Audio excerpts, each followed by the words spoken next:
Ministers have said that digital ID could support checks used to protect children online, but no one can agree what social media is anymore. Hello, welcome back to another At the Chalk Face with myself and my colleague Dave. We are both ex-teachers of computer science in the county of Gloucestershire. And the only reason we don't teach is because we are busy providing resources for everything computer science for you. So if you're unaware who we are, please head over to craigndave.org and check us out. And if you're a returning guest, obviously we haven't bored you to death, so welcome back. So we're going to touch on something today which is forever an increasing issue. But we're going to look at it from a few different angles. So we're going to look at AI, social media, and what the government is doing about it. Now, I want to tackle this at a few angles, Dave, because we know, I mean, how long have you been standing up in schools and giving talks about e-safety and responsible use of social media? I mean, you must have done that. Every head of department's done that. You speak to the parents, you speak to the ESM. This is not a new thing, but the access to social media, the frequency of which kids are exposed to it, the ever-increasing number of platforms, and now obviously the introduction and integration seamlessly of AI into all these tools and software. It's it's going higher and higher up on the government's radar. And look, let me start, because some people can accuse us, Dave, of being a bit sort of like DFE or government bashing on this channel, and we're not. The government clearly has very good intentions. I mean, who can argue with trying to prevent harm to young people?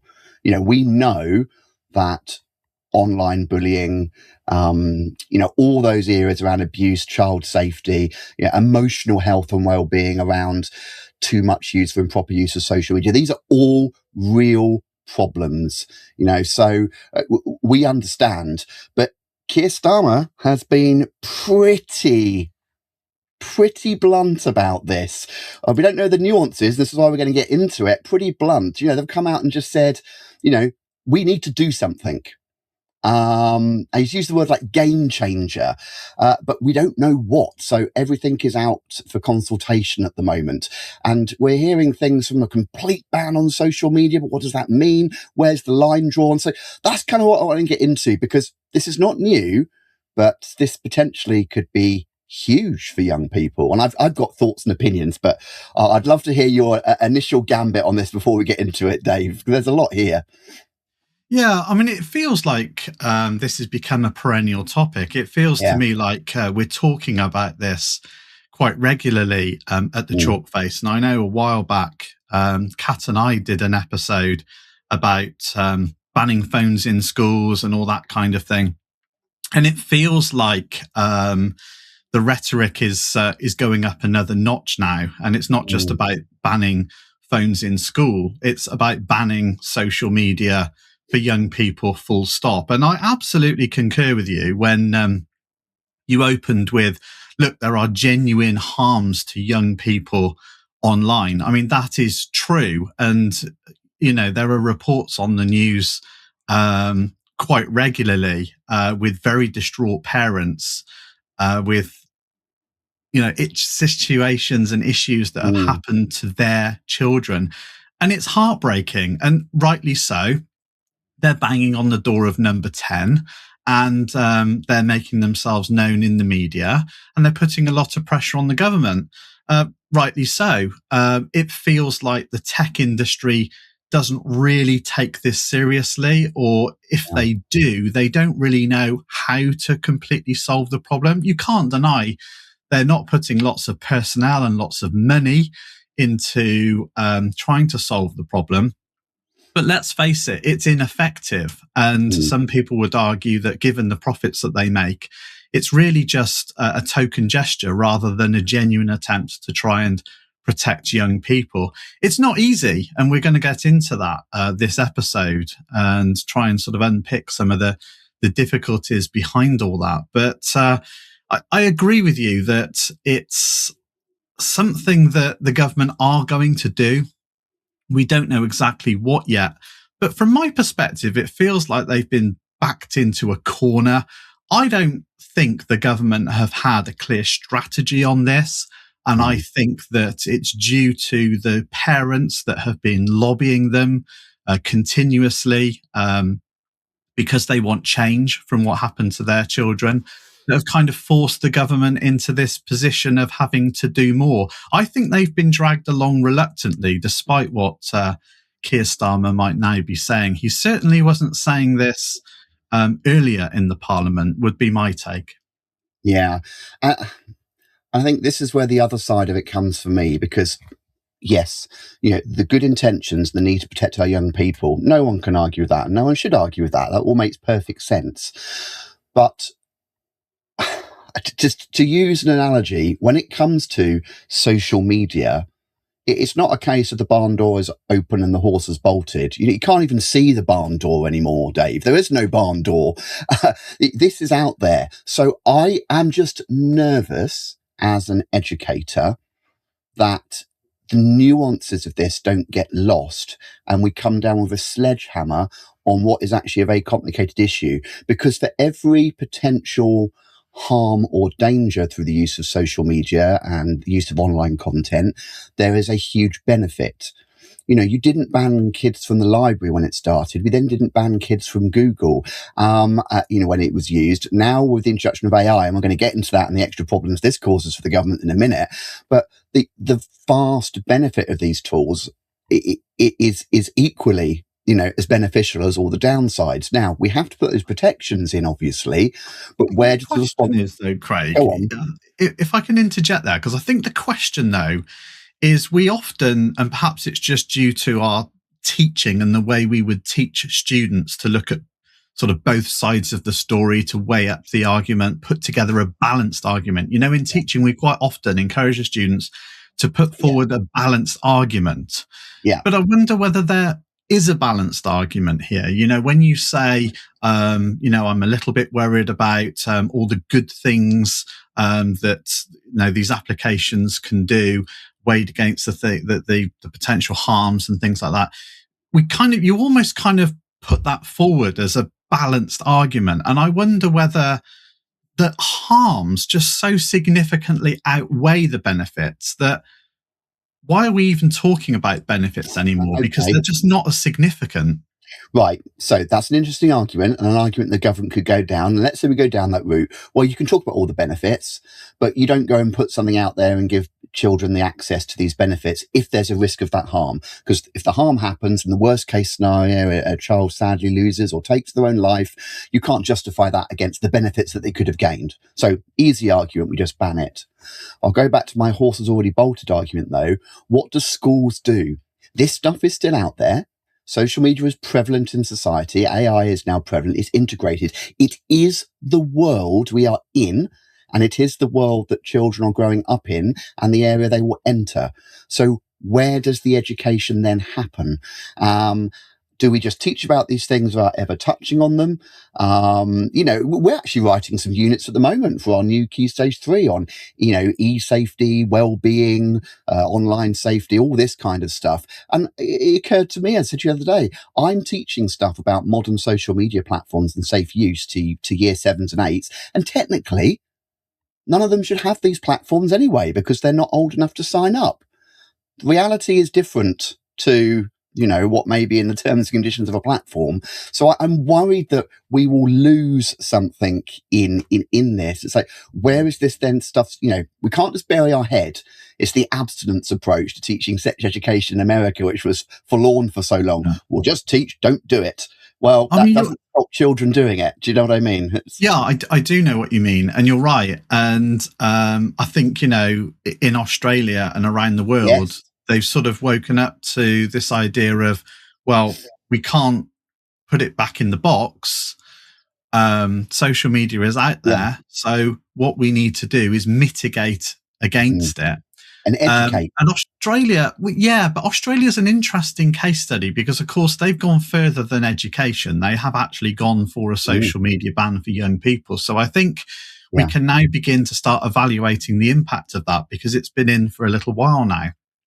Trying to inform the practice in our own country, right? And in Australia, it's been quite obvious that children are still using social media. They're Yeah. finding ways around the ban. I mean, shock horror. I mean, anybody that works with young people can tell you that they are going to find a way to do things that they want to do.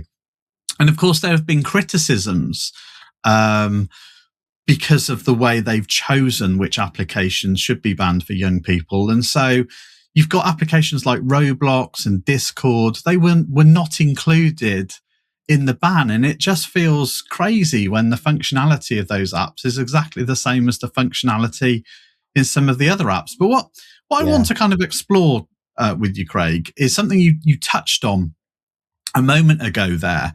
You've mentioned the word AI a couple of times now. And I think what we need to do is sort of define what we mean by social media. And I think one of the concerns is, can we even define social media anymore? Because what do we mean by social media? If we're just talking about an interaction between a student and another unknown person, or even an interaction between a student and a known person using online tools, then hey, this opens up all sorts of possibilities. And maybe it's not even a person. You mentioned AI. And so, maybe this interaction doesn't even have to be with a human being. So I guess the question is simple and the answer is very difficult. What is social media? Yeah. I thought this was where you're going to go. And this is a huge problem, because if you say you're going to ban social media or help it, well, where is that line? What's the definition? I don't think there is a clear one. Yeah, you can come back. You can be quite blasé and produce a paper pretty quickly and say, oh, we're going to ban the use of these half a dozen popular platforms, and you roll off the likes of Instagram and TikTok and Snapchat and Facebook, and you go, brilliant, look at us, we've done well. But it's not that simple anymore. The lines are super blurred. As you said, if it's an interaction or apps and software have AI integrated and kids are able to have uncontrolled conversations with them, do you include those? Well, if we are expanding our definition there, Dave, are we including any system that's got AI tutoring built in? What about, I was literally working with you the other week on a Word document. And, I was in it, you were in it, we weren't even on a call together, and I wanted to say something to you, and I literally just typed in the Word document. I literally typed a sentence in the Word document to get your attention and highlighted it in bold. And you were like, yeah, give me a call, Craig. But hang on a second. That's not... what about collaborative online working in documents like that? So someone could just pop in there and start sending abuse. Well, of course. I mean, these things, it's so blurry. You can't be talking about banning collaborative working because that has aspects of social media. But if it has interactions that allow you to have a conversation with another person, then how different is it to using a direct message chatbot in Snapchat or TikTok? It's not. So the lines are incredibly blurred. What about us and this YouTube channel, Dave? Seriously?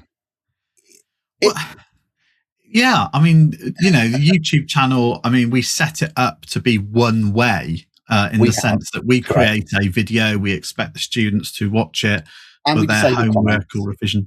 Sorry? Yeah. And we disable comments. And we disable comments on those kinds of videos, absolutely, because we want it to be one way. And then, of course, we end up getting emails saying, oh, you've disabled comments on your videos because you don't want anybody to criticize your content. You don't want anybody to spot where you've made mistakes, or, we get all sorts of negativity coming back through other channels. And so we thought, well, we'd do some other videos where we do enable the comments to kind of prove that we're not disabling comments for those sorts of reasons. And so, you end up with these interactions, and some of the interactions I've noticed on the comments of some of our videos, they're not particularly healthy. They are criticizing not just the content, but the creator. And it's not on, really, is it? So, okay, the answer is you ban YouTube for young people. Sounds simple.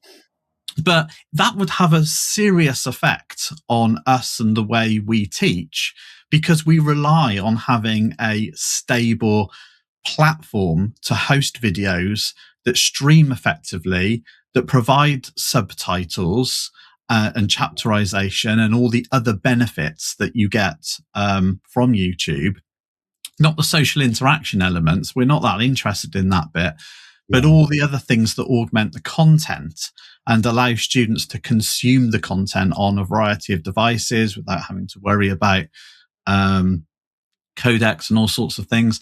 And so it's very, very useful for education. If we have to then go and host our videos elsewhere, that's fine. But where are we going to host them if all these platforms have been banned for young people?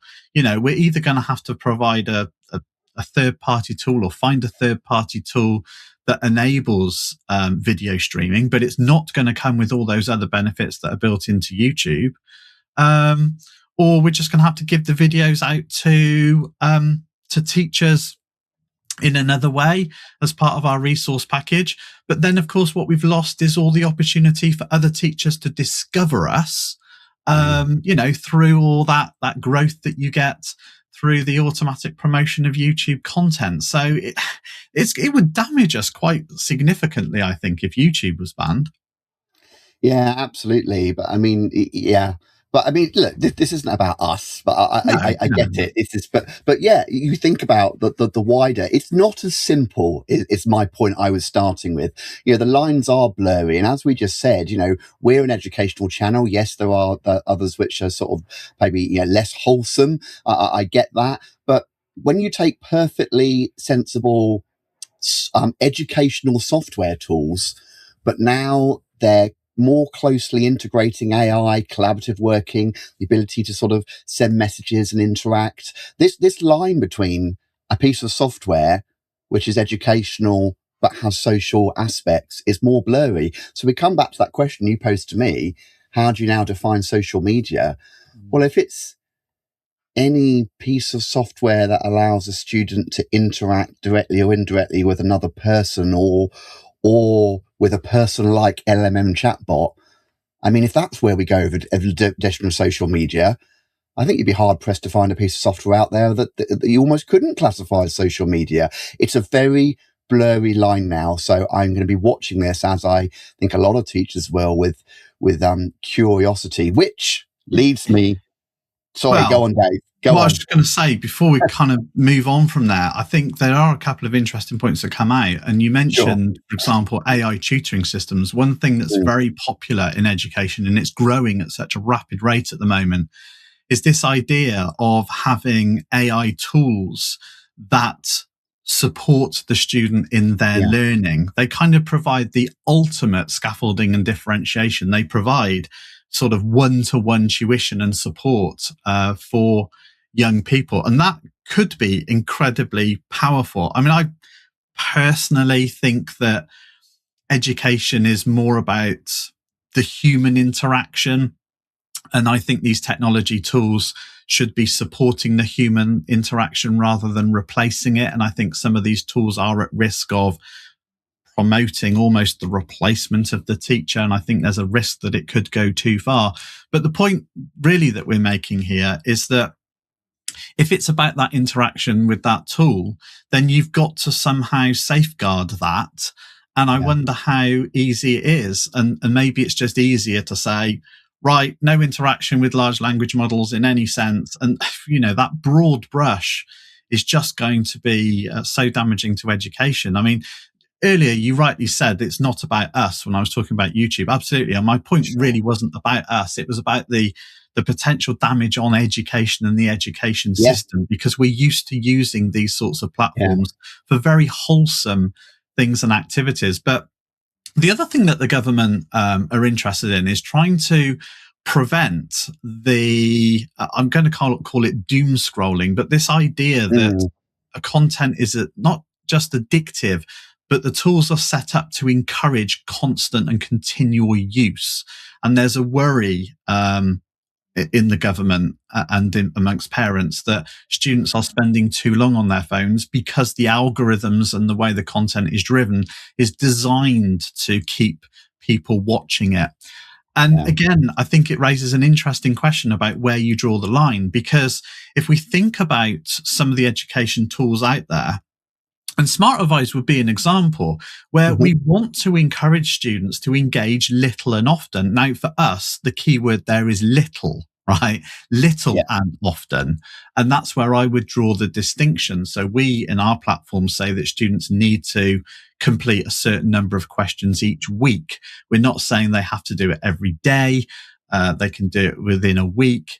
And it's a healthy level of content in order to get knowledge retention. So I think that's healthy. But I can see a situation where we somehow get kind of wrapped up in some legislation because we are encouraging what would be deemed continual use. And then it'd be interesting to see how it's all worded as to where they draw the line and to what extent we have to justify features or we have to even remove features because they could be seen to be contravening particular clauses. I don't know. It's really difficult, but I completely agree with you when you say that increasingly the line is blurring between learning tools and social platforms. And I just want to double down on the Word document scenario that you Mm. gave. Because what are we going to do? Ban Dropbox? I mean, Yeah. it's not going to be difficult for a student to create a Google Doc Yeah. or Microsoft Office document. I mean, we're not going to ban all word processors, right?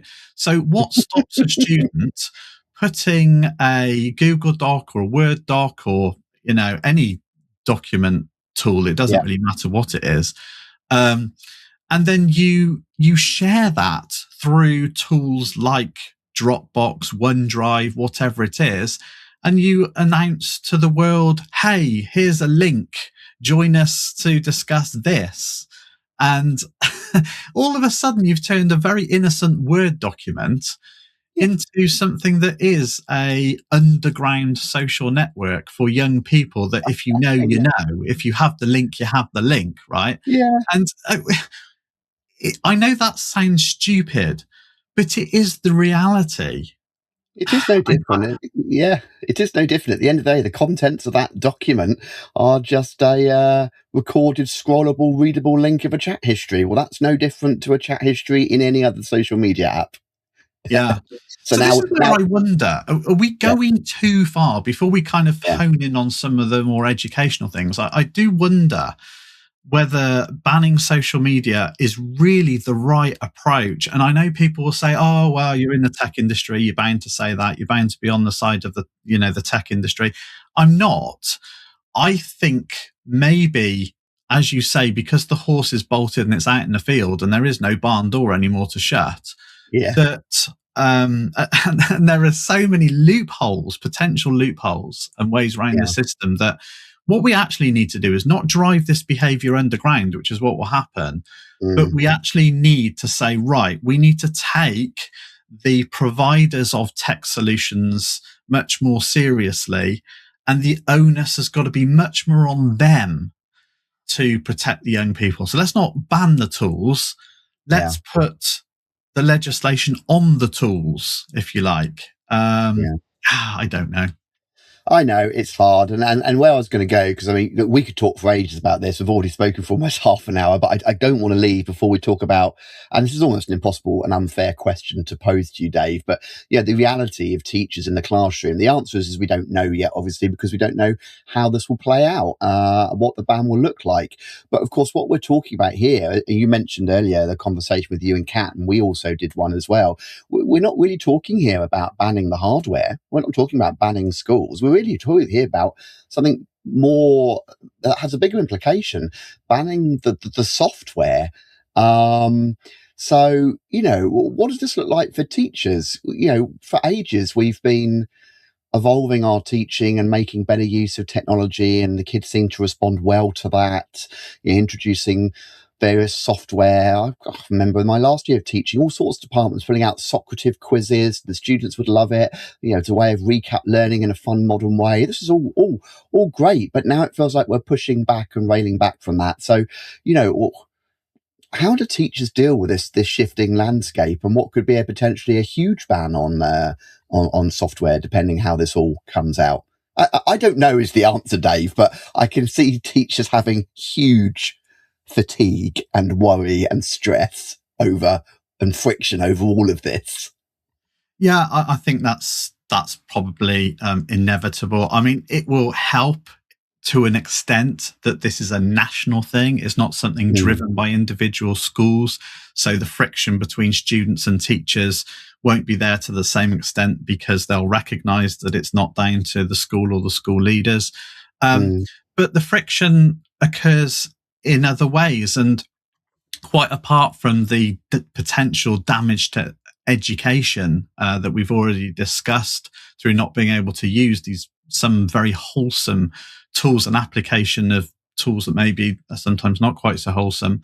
It is about the consent fatigue that we might yeah, get. And we know how difficult it is when students try and create accounts in Smart Advise and they mistype their email address and they don't get verification emails. And you get all sorts of friction in school because the students can't get past these sort of protections. For tools that are even very innocent, but they have to provide these kinds of protections.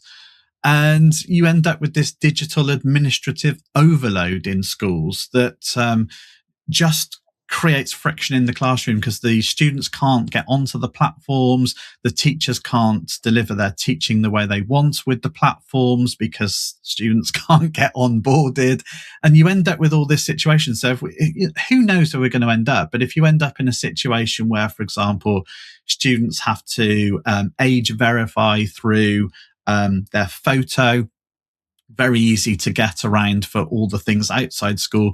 But imagine having to do all these sorts of age verification things and everything else in school. I mean, it's tricky enough getting students onto some of these platforms already. yeah, And we're not talking about getting them onto TikTok, getting them onto Instagram. It's not that kind of thing. We're talking about educational tools that are going to get swept up in potential legislation, and all sorts of additional barriers are now put in place. And it's just really, really tricky sometimes working with young people with tools. Everyone thinks that, oh, they're digital natives, they use this every day. They know how to kind of yeah, sign up and log in and all the rest of it. That's all true when they're doing it for themselves and to yeah, communicate with their friends. But if you're trying to get them onto a revision platform and they have to type in their school email address and it's something like John Smith at my school academy trust.sch.uk. I mean, it's absolutely ridiculous. It's too difficult for them not to make a typo in things like that.